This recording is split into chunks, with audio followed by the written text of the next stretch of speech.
Larry, this is for you. Please explain the Sunshine Law. Why is it important for the REC to understand this? The Sunshine Law prevents the commissioners from discussing topics amongst themselves in private outside of sunshine. So the point behind it is to create the light of the discussion and to make it available to everyone and not just behind closed doors. Most of us anyway, don't like it because it impedes process and it doesn't get all the questions out there that I feel is needed, but it is the law and we do have to adhere to it. And so when you have questions regarding different developments, you have to, or different items upon the agenda, you have to speak with us individually or as a group. This particular meeting, by the way, is in the sunshine. It has been presented, it's been advertised to the public, so this is almost like a county commission meeting regarding sunshine. We are able to answer any of your questions with any topic that is currently on the subject or upcoming.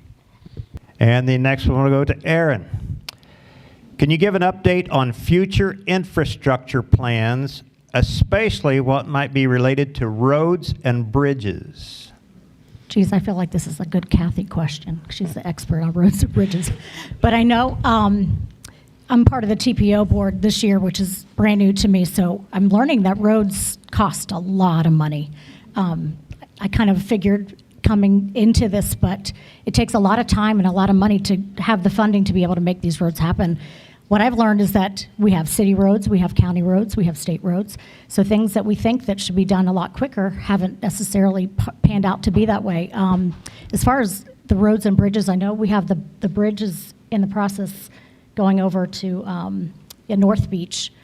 I know Midway Road is now widening. It's getting there. That's now a state road. I'm correct, Kathy? Yep. Yeah, parts of it. That's a very interesting road to think about. And there's a meeting coming up, I believe the end of March, that it's open to the public about that road specifically and how it's going to impact traffic. You know, if you go close to Torino, that bridge there goes down to 2 lanes, and then it's going to open back up to 4 lanes.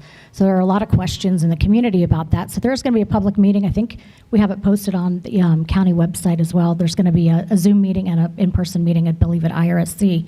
So it's really important. I mean, I'm learning every day. I know a lot of the roads, there's one in Port St. Lucie in particular that, geez, I feel like that project's been going on forever, but that's, a whole other issue with the city. But as far as county roads, I think they're coming along. Jennings, I believe, is going to be pushing out all of the way. That's in the near future, and there's a long list of them. So if anybody wants to know or hear more about it, come talk to one of us, or you can come read the list. I have all of it in my office. Okay, thank you.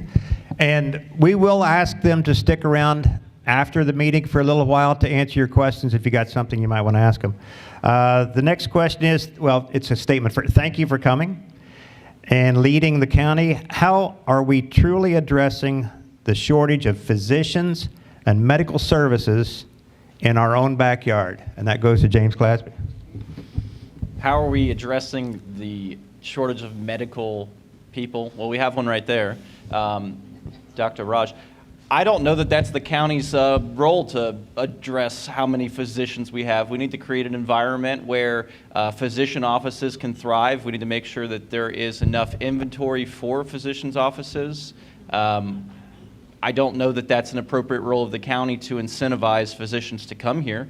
I think that there's been some studies done that I've went to over the summer that shows that we're kind of a medical desert in some areas where it takes a really long time to get into the doctors. But I don't feel comfortable with the county really doing much of anything of that. We're not like Indian River County where they have a hospital district. So other than just creating an environment for businesses in general to thrive, which a doctor's office is a business, and creating lower taxes for property and lower regulatory impediments that prevent them from coming in. I don't know what we should be doing. I know we can do things, but should we be doing them is quite the question. So that's where I would be on that.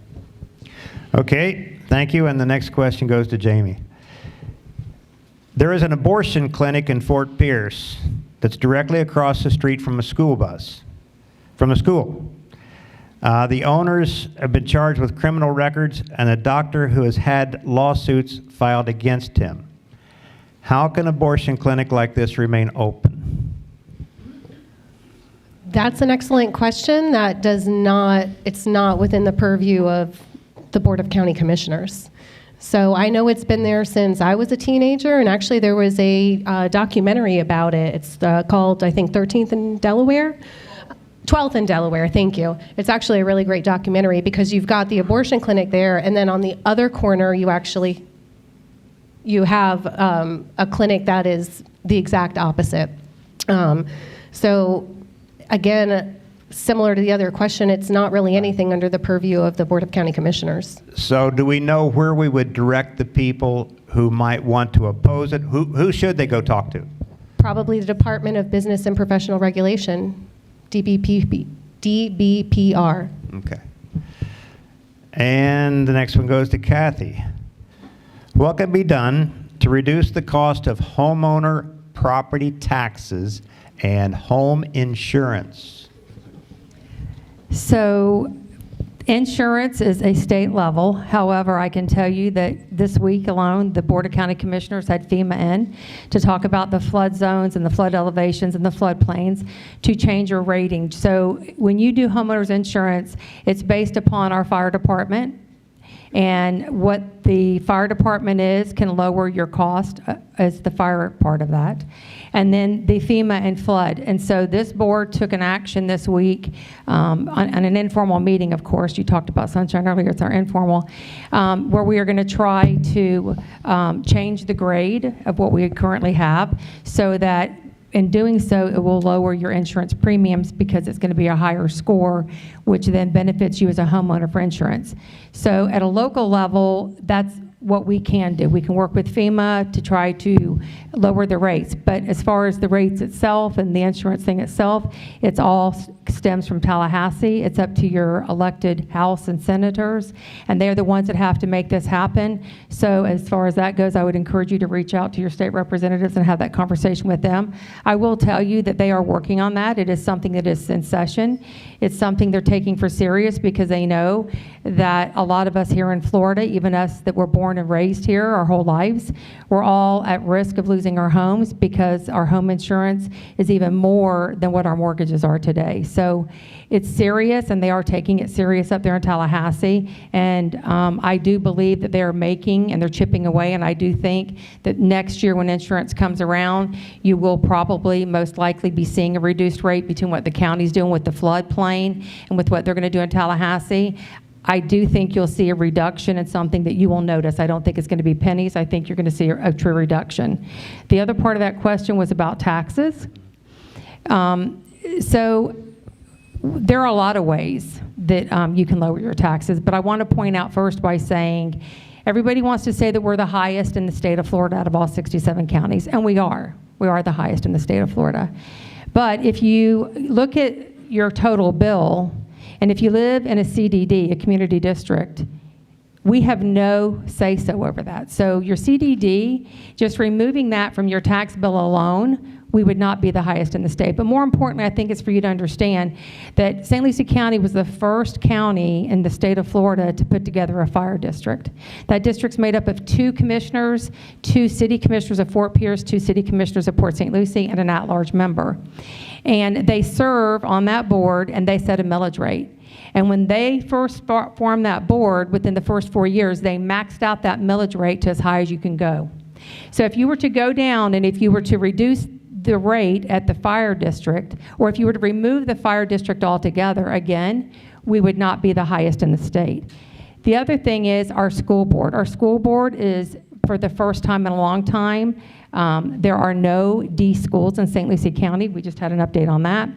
However, our school district at a 13 mil is very, very high for the state of Florida. It rates in the top 10 in the millage rate of all 67 counties. So if you were to remove school board, which we have nothing to do with, remove the fire board, which this body, 2 of them sit on that board, but the 5 of us have nothing to do with that decision, alone, we come in at number 42 to 45. We're not the highest in the state. So when you look at the millage rate of the 13 that this board's responsible for, we're really in the middle. And I think it's important for everybody to understand that, because a lot of times, which you're going to start to hear about it, we're getting ready to go into budget, you're going to have a lot of people wanting to talk to you. So I want to first say thank you to you tonight for being here, because if nothing comes from this meeting tonight except for you walking out of this room and understanding, when you start to hear those conversations, you can have an educated conversation and let them know that we are not the highest in the state of Florida, that your Board of County Commissioners is responsible for.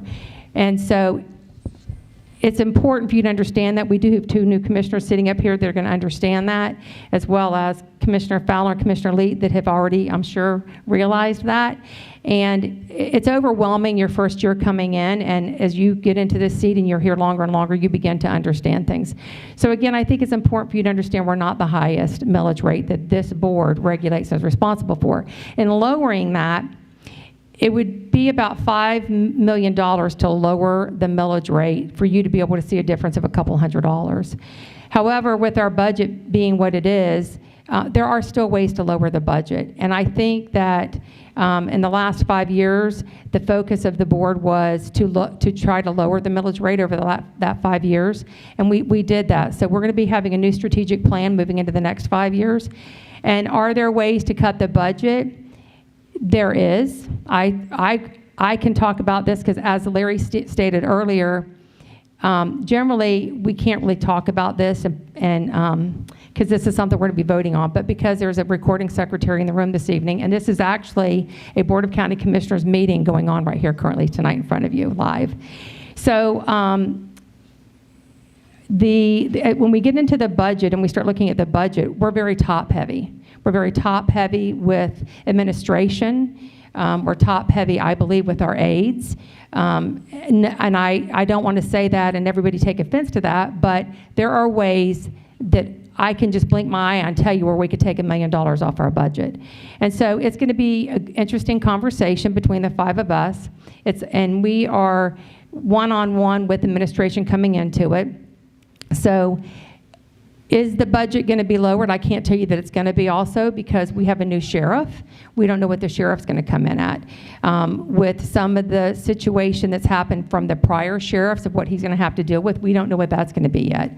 So my goal is, if nothing more, that if we can't lower it, which I'm hoping we can lower it some, is to at least be able to maintain where we are, to not raise your taxes.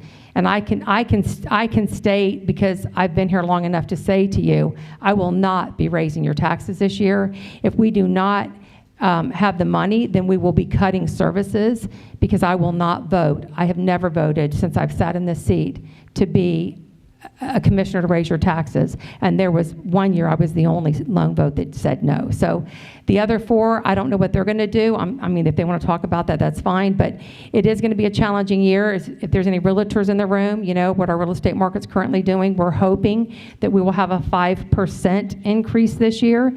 If we don't, and the market is lower than it is, then we're coming into it with a deficit we're going to have to make up. The county is growing, and I know everybody thinks it's growing, so that's more income coming in, but that's not always the way it works, because sometimes the population grows because it's renters coming and there's 5 people to a household versus that one house has already been paying the taxes, so the money's not going to come in more. So it's going to be, I think it's going to be an interesting year to see how we go with this budget, but I can tell you that the 5 of us that sit up here, I do think that we are all on the same path, and I think we're all of the same mindset, that we all 5 want to find a way to lower your taxes. And if there's a path forward on the $10 million that we will be saving on the inmate medical outpatient with that bill that was passed, that $10 million coming in, that's $10 million that we will actually have in our favor, as long as nobody else comes in to ask for it, that we go into this budget knowing we're coming into this budget already saving. So that's a good thing for you, because we actually were handing a little bit of an olive branch this year. As long as nobody else comes to claim it, we have that 10 millions. Then instead of putting it in reserves, because we're at our 25%, is something that we can get back to you. And I do believe all 5 of us are willing to do that. Thank you, Kathy. And back to Larry. When will repair of Delaware Road happen? The Fort Pierce City Commissioners tell me that they can't resolve who needs to pay, whether it be the city or the county. That's yours. Okay, so to my understanding, we are waiting on the city of Fort Pierce to repair or redo the sewage and water lines running up and down the street, which they have planned, and I believe it's in 2 or 3 years. In the meantime, we are taking the intersection with the hump, and that is currently under engineering, and that will be replaced. And then once the city, again, repairs the water and sewer lines, then we're going to finish the road, but there's no sense putting the road in and then tearing it up and putting the water line. So we are waiting on them according to our people. 2 other things that I wanted to mention. Someone had asked about doctors, what we are doing. We aren't doing much. However, the community college they are actively working with the EDC and our school and looking at businesses and asking what do we need. They are in the process of building a trade school. They are planning on bringing in a DO, which is a doctor of osteopathic medicine, on the St. Lucie West campus. And they are doubling or tripling their nursing capabilities because they see the need for it. They are also looking up and down the Treasure Coast with the businesses and asking them the same thing. So we're going to have an electrician trade school in here, contracting, you name it, what we need, and the Indian River State College is doing a good job on that. The other thing I wanted to talk about, the insurance. There is an idea floating in the state, and I would suggest that we all talk to our state reps and see if they could push this, of taking the wind mitigation out like they have the flood and dispersing that cost throughout the state rather than on individuals, which I believe is going to lower your insurance rates. The other thing that DeSantis has done is reform the tort laws, and we went from having, I believe, 1 or 2 insurance companies to, the last I heard, was at 7, and 2 more were coming in, and they expect more. So obviously, the more insurance companies we get in here, the less the cost is going to be. But do talk to your representatives regarding the wind. I personally think it's a great idea. And if you do, talk to your reps and see if we can't get something done with it. Thank you, Larry. And this goes to Aaron. Why did you fall in love with Joe Laurie Jr.? Are you kidding me? How did you know she was going to get that question? Oh my God. That came from the family, by the way. They already know because he keeps me laughing. It's never a dull moment. So, recently saw a Facebook video talking about the surf park community coming in on Midway Road. Any ideas of when it might happen, if it's going to happen? Surf park on Midway. Yeah, well, that's the city of Fort Pierce's project. And honestly, I was kind of confused by it too, because I know a few weeks ago I saw it on Facebook, and I was, oh, this is going to be so cool to come to the area. And I clicked on it, and it was actually in Fellsmere. So I don't know if where we are in the status of that, if it's really truly coming, or if people are getting confused between, I just had this conversation today, if it's really the one in Fellsmere that everyone's getting excited about and confusing the 2 projects. Does anyone know if it is in the works? It's in permitting in the city of Fort Pierce, I've been told. Yeah, so it's not, I don't think they're So breaking ground. It's a but- Fort Pierce City Yep. issue. Yep. Okay. It's going to be off Midway, but it's a Fort Pierce City issue. All right. You can rest assured the houses will come. the houses always come. Okay. And to James, what is the current status? This might fall out of the realm too, but what's the current status of the semis that are hauling trash up from Miami that is being taken to the Okeechobee landfill? I complain about this all the time, and it hasn't quite made it to a discussion where anybody else around me has heard me say it, but, and then maybe you guys don't know this, but Miami-Dade takes their garbage up on the FEC and they transfer it to trucks and then they drive it to the Okeechobee landfill. This is an ongoing thing, like all day long during the weekends. If you don't drive to Fort Pierce, you'd never see it. But if you're ever downtown and around Ohio and the different areas there, you can't not see it. It's disgusting. The vehicles that they have do not have a metal roof. They usually just have like a tarp that's over them. So a lot of times stuff flies out. I'm not a big fan of taxation, but I think that that's something that we should look to see if we can regulate, if we can tax them for all the vehicles that are coming through our county. They're tearing up our roads, and we really should do something to not allow that to happen if we are able to. We can't do much with the rail, but I think there may be some sort of opportunity to, tax them for each vehicle coming through our county with all this trash and weight. One of my biggest things is that I want to make sure that our roads are on a sustainable maintenance plan. I just met with Sunland Gardens HOA last night, and that's in the Lincoln Park Northwest area of Fort Pierce. And, room full of Democrats, believe it or not, but we all see the same thing, that our infrastructure is crumbling in St. Lucie County, especially in existing neighborhoods. A lot of the new neighborhoods that come in, they do not have county roads in them. However, the existing older neighborhoods that need infrastructure improvements, these are county roads. At a recent meeting with Public Works Director and County Engineer, I had asked, how many miles did we budget to resurface this past fiscal year? And, I asked this question to Sunland Gardens. Someone says 100 miles, 200 miles. The answer is 13, and we only had those 13 miles because of our half-cent sales tax. So I'm not going to be up here during the budget season defending that we're not the highest taxed county in Florida, because I think that we are. I'm not even worried about the millage rate, to be honest with you. Only fools worry about the millage rate. We should be worried about how much our county is spending. We got to look at the budget. We got to look at what we're spending the money on. We got to make sure that we take the money in the budget and reallocate it to the things that are our priorities. For me, that's roads. I'm willing to shift money wherever needed to go ahead and put more money into our roads program. We have to, as a county, have a neighborhood restoration program. Otherwise, all of our neighborhoods, it's just going to crumble, and we're going to turn into a nasty ghetto across the entire county.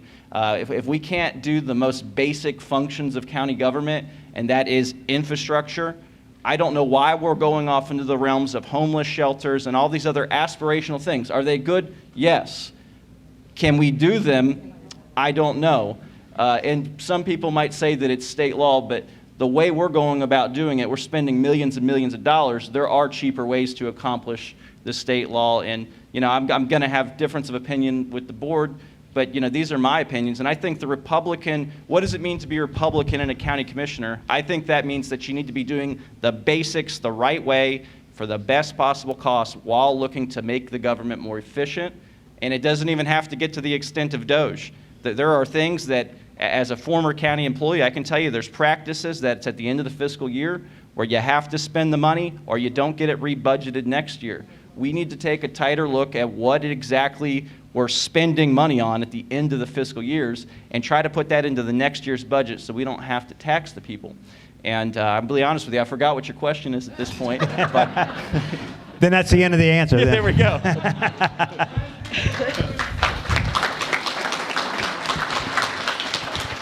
Okay, Jamie, when Mayor Martin was here, she gave some projections about growth as it related to rooftops. What can you tell us about the county and the projects that are already been approved out there that we can look forward to coming into fruition soon? Thanks for that question. That is a really good question. I know at one point, Port St. Lucie, I don't know if they're in the 50 or 60,000 range for entitlements, but I know it's up there. When I went into office, I immediately saw how quickly we were going to lose sight of what's been approved, because just because something's approved doesn't mean in 30 days it starts going vertical, right? Sometimes it's years. And I'll give you an example. St. Lucie Gardens, Silver Oak PUD. It was approved actually started all the way back in 1992, but was approved in its current format in 2007, okay? So and it is just now starting to go vertical. Site work is just being done. Sorry, I know, I lost where I was. So I immediately said to myself, how am I going to keep track of this? And so we started a tracker in my office. And I can tell you, since I came on in November of 22, 23, and 24, we have approved approximately 15,000 rooftops as of right now. So at any point in time, these projects can go vertical. And there's a lot more coming on the way. So just to kind of touch on a couple of things as well, as far as roadway and infrastructure, this past year alone, we had a $568 million shortfall just for roadway projects. Okay, so how do we get money for roadways? Where's this money going to? Well, we have the half-cent sales tax, which helps, absolutely, which was voter approved, so thank you so much for that. But one of the biggest ways for us to redo our roadways is with our gas tax. And our gas tax is dwindling. Why is it dwindling? Electric vehicles. Electric vehicles, guys. And I know legislation is being, looked at as to how we can get some of that money back, whether it's a one-time yearly registration fee, but we're losing a lot of revenue. So segue into Buc-ee's, that's going to be coming in, and I think something like 90% of that is going to be coming and funded from out-of-town residents, which means the burden is not falling on St. Lucie County residents. We are going to put money in, be able to do more roads thanks to visitors coming in. There's something like 20,000 external trips daily, which means they're coming from 95, they're coming to stop to go to Buc-ee's, get their nuggets, whatever else. I know you love Buc-ee's. And get their Buc-ee's swag in their shirt and then go back home, right? That's what we want. We want people to come visit, spend your money, go back home. And that's what I want anyway. And so that's one of the things that I've really been pushing, and I can see that we're starting to eye, is how do we activate our underutilized outdoor spaces? How can we create spaces where people want to come, spend their money, spend their weekend, and go back home? So there's a little extra there, but there you go. Okay. All right. Thank you, Jamie. Kathy, as Republicans, we are inherently pro-life. And with the percentage of Republicans in the county now being the largest majority in history, what is the chances of making St. Lucie County a sanctuary county? Well, I would hope 100%. That's what I would hope for. However, this is something that is addressed legally, and there is law behind this. And I do think that there is a group that is trying to go about this in the right way. They're trying to get petitions. They'll bring them to the county. It can then be discussed amongst us. But I'm not a lawyer, but the last time this came up and I had the conversations with our legal team, I was told, I don't know if Commissioner Fowler was here too, and Lee, but that legally we could not do anything about it. We could not take a stance. We could not vote on that because it was a state statute. I can tell you I'm pro-life, and I'd be happy to make the vote, and I'd be happy to make us that, but I just don't know that legally we can. So I want to not discourage anybody, but to continue to get your petitions so that you can make your voice heard. Bring them in. We'll put it up there before us. We'll let administration know about it and legal know about it. And you know what? St. Lucie County has been the first a couple of times to be able to bring things to fruition, and maybe we'll be the first to be able to do that. And I'm sure that this board would champion that. Okay. Very well. Can I just say Go a few ahead. things? Yeah, go ahead. I want to touch first on Buc-ee's, and I want to say that I know that some people think it's going to hurt our county and our businesses. It's not. The people that come to Buc-ee's are people traveling that would never get off and come to St. Lucie County. They're people that are traveling 95 north and south, and Buc-ee's business role is every 2 hours, everybody stops to use a restroom and get a drink.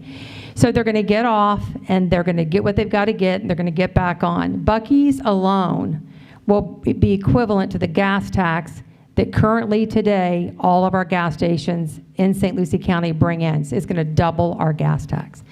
So I did have some concerns because it's up there by Lakewood Park. There's a few gas stations. In the beginning, it will probably for the first 6 months, those that are going to the barbecue food truck, some people might not go there that night, and they might go to Buc-ee's to get a barbecue and a beef jerky. But I think it's going to be very short-lived. I don't think that it's going to really put the food truck out of business because the food truck has a great reputation. So Buc-ee's, I think, is going to be a huge economic driver for us to be able to do our roadways and to take care of things that we don't have the money to take care of today.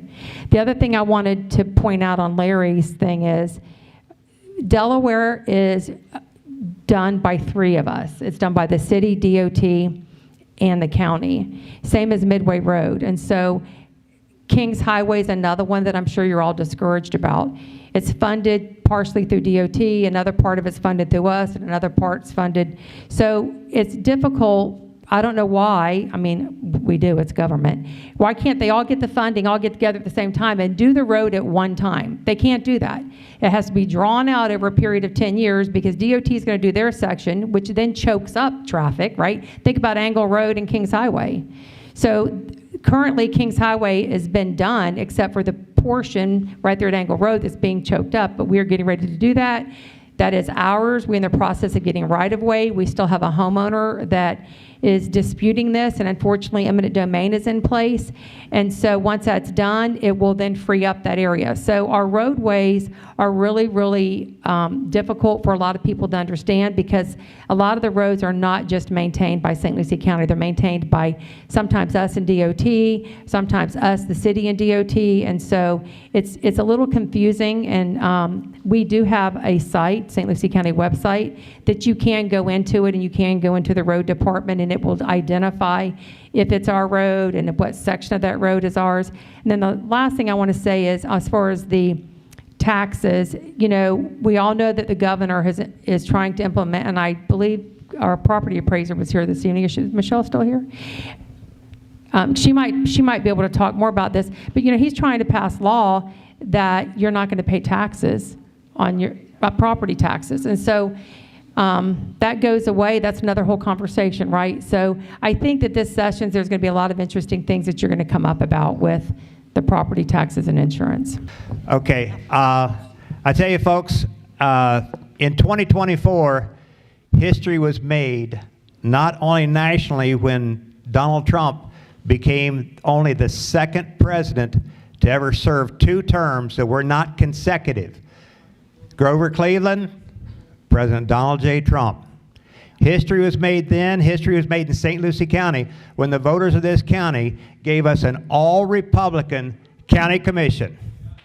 And it's because of the people you see here that we passed that. So this is what happens in a county commission meeting. We appreciate that they came down and took the time to be with us tonight. If you want more information, hopefully they'll stay around for a little while and answer some of your questions. Go ahead. I have a comment real quick. Yeah. Something that a lot of you may not know is that there's a lot of opportunities for the residents to get involved, whether it's in the city of Port St. Lucie, the county, or in the city of Fort Pierce. And I know we have some REC members that are here tonight that are part of some of our advisory boards. I think it'd be really nice to recognize them because they're on some serious boards. I know our Citizens Budget Committee. Would y'all like to stand? Can we recognize them? Sure. Marty. Yes. Yep. Marty, Joe Lowry. If you're a civilian on an advisory board, Jennifer please stand. Love, Barry. Yep. No, not Joe Lowry Jr. And another thing I wanted to mention real quick too, as I'm a new commissioner learning all things county, is we do have a Citizens Academy program, and my new executive aide, Carly, can you stand up real quick? I just want everyone to see who you are. She just went through it herself, and she's young and new and vibrant, and she learned so much. I encourage all of you, if you have some free time, to get involved in the Citizens Academy, because you get to learn a lot about how the county operates and go visit all the different departments. So you can find out that information on our website as well. Sorry, can't take an opportunity while we're sitting here in the sunshine to not mention a couple things. So recently, oh, by the way, my campaign, or my legislative assistant right there, Kimberly, But at a recent county commission meeting, an informal one, I brought up something that we had been doing for a long time at the county. They have neighborhood meetings for development projects. And I mentioned at that meeting that I'd like to see it become a text amendment, become a formal part of the development process. Not just optional, but a requirement that has to be verified. And at our last Board of County Commissioners meeting, we actually had, was that a Board of County Commissioners meeting or informal? Informal. It was at an informal, and staff is moving forward with our direction to, we have some details we have to still figure out, but we're moving forward to making it a requirement for certain development projects like PUDs and these sorts of things. Before they're allowed to have a public hearing, they have to have a neighborhood meeting, and it's got to be verified that they sent out mail and notified neighbors within a certain radius. And although that's something that had been done in the past, it was not required. So I think that this is going to be one step forward to making sure that we're being more transparent and accountable in our government. I'm not anti-development by any means whatsoever. I think that some development is not good and some development is good. It all depends on compatibility. But one thing is for certain, that putting sunlight on a good idea makes it better. Putting sunlight on a bad idea just exposes it for what it is. So I encourage you, if you get something in the mail that invites you to a neighborhood meeting, please make sure you attend it and speak your mind and educate yourself on what they're doing. Because oftentimes people get these things and they just throw them away. But as this group right here, we're actively involved. We need to be good citizens. If you get that in the mail, please show up. One more thing, again, while I'm in the sunshine, there is a county policy that's moving through the system that would allow for traffic calming based on a certain percentage of your neighbors agreeing. And I think that this is a good idea, and maybe the people to my left and right haven't seen it yet. I don't know. Wouldn't know. That was my policy. Yes, I wouldn't know that though. So I'm just sharing it with you because I think this is an exciting thing where we're allowing our citizens to have more of a say in our county government, and it's worth highlighting while we're here. I don't think I'd be able to say this if it wasn't a published meeting because it's not been approved yet. But it's one more of those things where if you believe that there's people speeding in your neighborhood and you think that the ultimate solution is a speed table, right? Well, now there's a mechanism where you can fill out a form and you can print out some documents. If you get a certain percentage of your neighbors to agree with you, the county will conduct a study to see if it's necessary. And if it is, we will look to bring it to the board and see if we are going to go ahead and do it. Now, that is not something that existed before, and it's definitely a solution to something that a lot of people think is a problem. So it's one more thing that shows that our county government is respondent to the people, and we work for the people, and that's what we do every day. Well, again, we want to thank them, and please note that there was a lot of talk, a lot of cooperation between not only the commissioners, but the legal department in order for them to come here and speak because of the sunshine laws. In order they come and speak freely, this had to be classified as a regular county meeting, and that didn't just happen by accident. There was a lot of work that went into it. We appreciate everything, and thank you for your time.